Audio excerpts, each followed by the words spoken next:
They say haste makes waste, and boy have we been hasting and wasting to such an unsustainable degree.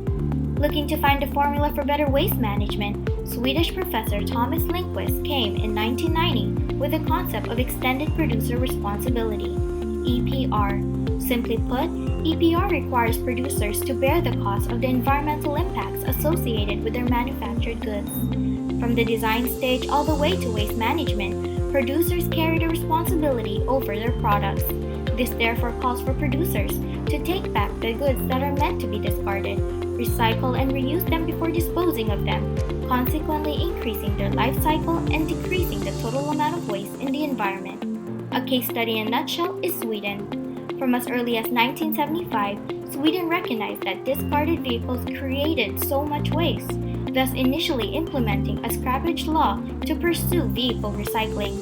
With the introduction of the extended producer responsibility concept, this law was replaced in 1997 with the Ordinance on Producer Responsibility, now requiring manufacturers to accept end-of-life vehicles free of charge, while establishing a system for their management.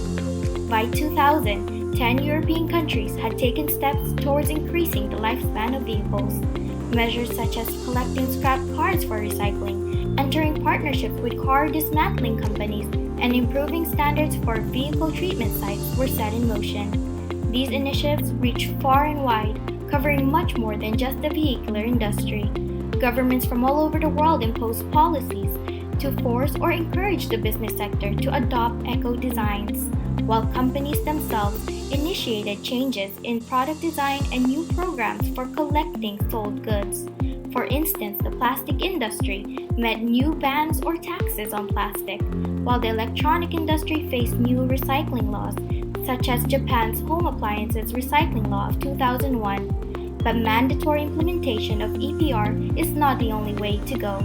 Businesses are also voluntarily reducing e-waste or electronic waste by innovating and starting new programs such as a trade-in or lease scheme, which allows companies to collect old devices and resell them in secondary markets. Subscription-based clothing lines are even becoming more and more common as companies start taking back clothes and giving them to other subscribers.